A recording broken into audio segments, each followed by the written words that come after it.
This election is honestly a setup, right? It's a setup because we've seen Trump in office.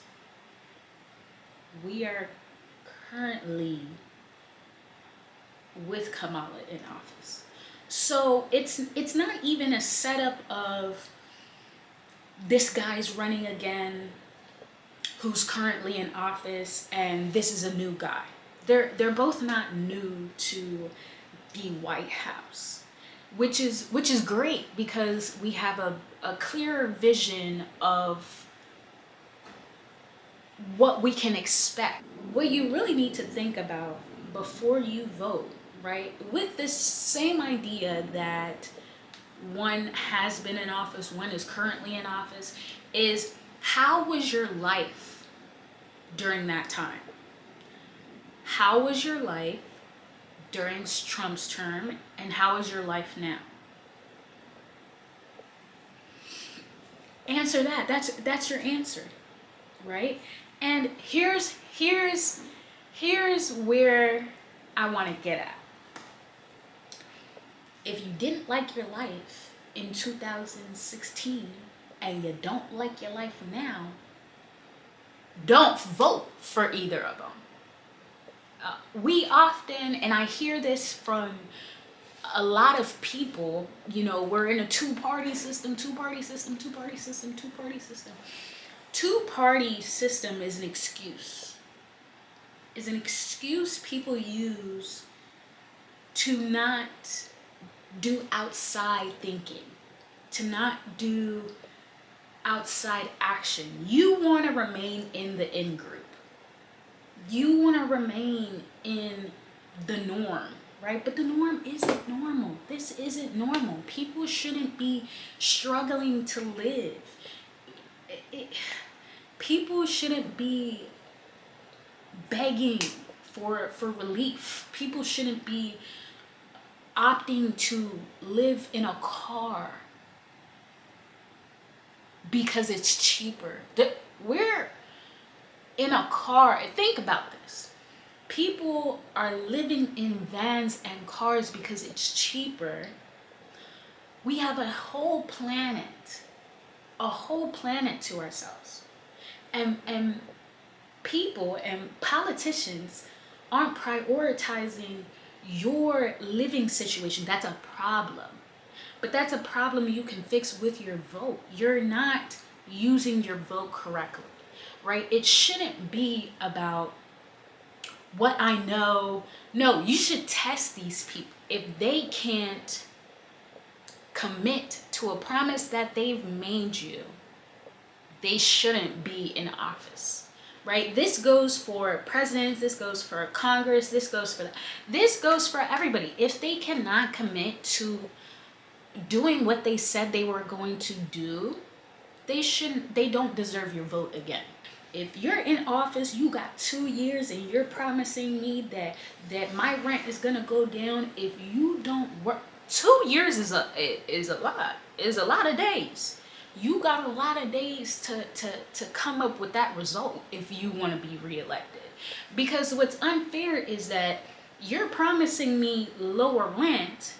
You're spending 100 days out of more than 600 days pushing for lower rent, right?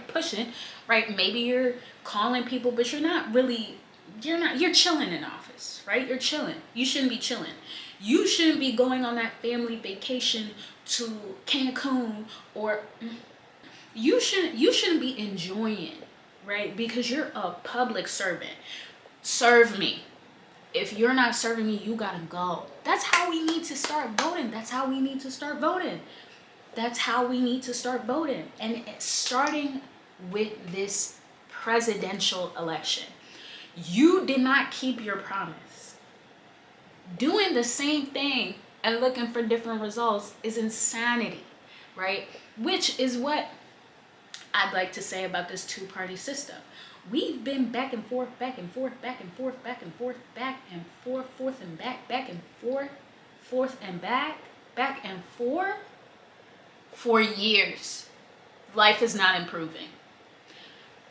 You know why? Because they get elected off of jumping jacks and twerking, and they don't do anything. And and then we come back and they twerk and they shimmy and they laugh and they crack a couple of jokes and everything's all right. And then you vote them back in. Why would they do anything for you? You're not holding them up to the standard they need to be held up to. They can actually do whatever. You know why? Because there's no pressure on them. You're not applying no pressure. You think your power is in your vote. Your power is in your voice. If you're not living up to the standard, if you're not living up to what you promised me, you're gone. Someone else next. There are over 300 million people on this very nation. Somebody else can do the job. It's not that these people got to be reelected and not serve any benefit. How are we benefiting from today? I think we are focused too much on what separates us than what actually unites us. And we harp too much on, well, these people, they don't agree with you, right? But we have forgotten that that's okay, right? It's okay for people not to agree with what you agree with. And the beauty of the United States, right? The thing that we can say the United States allows us to do is have that difference of opinion. Now, the problem is when we no longer allow people to openly express that difference of opinion, we're just like everybody else. So now today it's socially acceptable to say, if you don't agree with this, you're this. And now we're on two separate teams. But that's actually not correct. I feel like this campaign is focusing so much on what is separating us to the point where we're no longer focused on the bigger picture. We're no longer focused on what actually matters, right?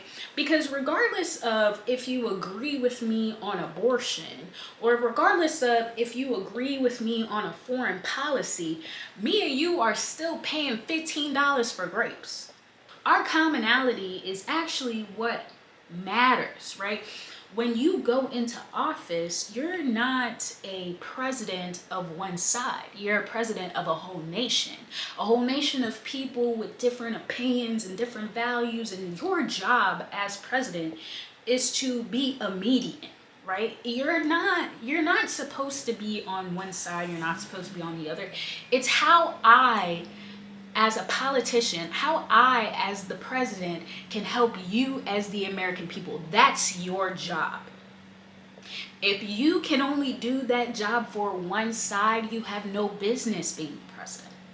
The mentality of me against this person is really what's dividing this nation. And in this campaign, it's seen too much. It's actually just disgusting. Right? You're not with me, you're against me. Oh, what does that have to do with gas? What does that have to do with climate change? Bare bones, before you vote, think to yourself, do you want to repeat any of these times? Right? And when I say repeat, I mean the worst of the worst could get worser, and the best of the best could get greater, right? In those two times, right? This is beautiful. This is a great time to vote. This is probably statistically this is the best race. Statistically, this is the best race, and it's in your favor because you've seen Trump in office, and we're currently living under Kamala in office, right? So you're not going into this blindly on promises of people who haven't experienced the office. And no, you know what these people are like. You've experienced this. Before you vote, think about it. How do you really want to live your life? This is not me saying, this is genuinely not me saying vote for Trump. This is genuinely not me saying vote for Kamala. I'm going to tell you the truth. I'm not voting for either of them.